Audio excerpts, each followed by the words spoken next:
नमस्कार. आज आपण हवामान किंवा क्लायमेट या विषयासंदर्भात थोडक्यात माहिती घेणार आहोत. हवामानातील विविध जे घटक आहेत, हे पिकाच्या वाढीवरती परिणाम करतात. पिकासाठी हे गरजेचे असतात. काही वेळा हे घटक हे लाभदायक ठरतात, तर काही वेळा त्याचा विपरीत परिणाम ह्या पिकांच्या वाढीवरती होतो. यामधले जे घटक आहेत, यामध्ये तापमान, पाऊस, आर्द्रता, त्याचबरोबर सूर्यप्रकाश आणि वारा हे महत्त्वाचे घटक हे पिकाच्या वाढीवरती परिणाम करणारे घटक आहेत. हे घटक जर आपल्याला मोजमाप करायचं असेल किंवा याच्याविषयीची आपल्याला माहिती घ्यायची असेल, तर आपण वेगवेगळ्या उपकरणांच्या सहाय्याने आपण घेऊ शकतो. हा आहे साधा पर्जन्यमापक आणि स्वयंचलित पर्जन्यमापक. याच्याद्वारे आपण पाऊस मोजू शकतो. सनशाईन रेकॉर्डर याच्या सहाय्याने आपण सूर्यप्रकाशाची तीव्रता मोजू शकतो. स्टीव्हनसन स्क्रीन हायग्रोमीटर किंवा हायग्रोग्राफ याच्या सहाय्याने आपण आर्द्रता किंवा ह्युमिडिटीचं मोजमाप करू शकतो. पॅन इव्हॅपोरोमीटरच्या सहाय्याने आपण बाष्पीभवनाचा दर हा मोजू शकतो. हा सॉइल थर्मामीटर आहे. याच्याद्वारे आपल्याला मातीचं तापमान मोजता येतं. वेगळ्या पद्धतीचा जो थर्मामीटर असतो त्यामधून हवेचं सुद्धा तापमान हे मोजता येतं.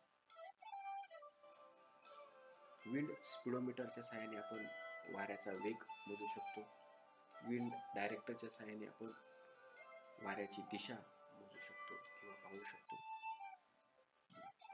हे आधुनिक पद्धतीचं किंवा सेन्सरवरती असणारं स्वयंचलित असं वेदर स्टेशन आहे किंवा हे असं एक स्वयंचलित असं उपकरण आहे. याद्वारे हवामानातील विविध जे घटक आहेत त्याची माहिती आपल्याला दररोजच्या नोंदी याच्याद्वारे आपल्याला घेता येतात. यामध्ये सूर्यप्रकाश असेल, तापमान असेल, त्यानंतर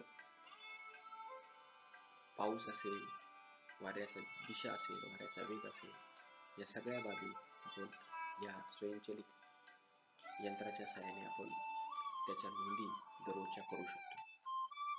हवामान प्रयोगशाळेमध्ये काही जी उपकरणं वापरली जातात ती आपण या चार्टमध्ये पाहतोय. त्यामध्ये पाऊस मोजण्यासाठी साधा किंवा स्वयंचलित पर्जन्यमापक ज्याचं एकक आहे सेंटीमीटर पर डे किंवा मिलीमीटर पर डे. तापमान मोजण्यासाठी आपण तापमापकाचा वापर करतो. त्याचं एकक आहे डिग्री सेंटीग्रेड किंवा डिग्री फॅरनहीट. आर्द्रता पाहण्यासाठी आपण स्टीव्हनसन स्क्रीन हायग्रोग्राफ किंवा हायग्रोमीटरचा वापर करतो. त्याचं एकक आहे टक्के. सूर्यप्रकाश पाहण्यासाठी आपण सनशाईन रेकॉर्डरचा वापर करतो.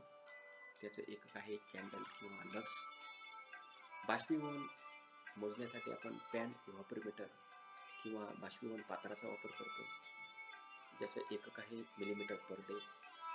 वाऱ्याचा वेग पाहण्यासाठी विंड स्पीडोमीटर आपण वापरतो.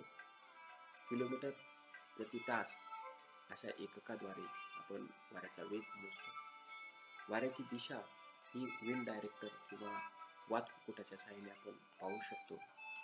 यामध्ये पूर्व, पश्चिम, दक्षिण, उत्तर, त्याचबरोबर आग्नेय, नैऋत्य, वायव्य, ईशान्य अशा वेगवेगळ्या दिशा आपण या ठिकाणी पाहू शकतो.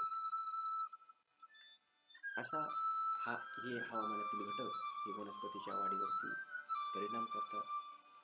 या घटकांविषयी प्रत्येक घटकाविषयी सविस्तर माहिती आपण पुढच्या व्हिडिओमध्ये पाहू. धन्यवाद.